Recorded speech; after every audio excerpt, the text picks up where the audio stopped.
অনেক কথাগুলো একবার নারী শুনুন। পিল খেয়ে পিরিয়ড বন্ধ রেখে রোজা রাখে। এটা কি জায়েজ হবে? খুবই গুরুত্বপূর্ণ প্রশ্ন।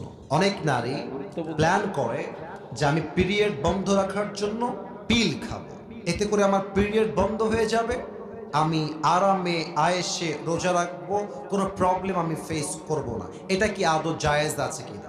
প্রথম কথা দেখেন, আমি প্রত্যেকটা যুবকদেরকে বলবো, মা বোনদেরকে বলবো বোঝাবার স্বার্থে, আপনি যদি কোনো আমল কন্টিনিউয়াসলি করেন, please try to understand this point, একটু বোঝেন।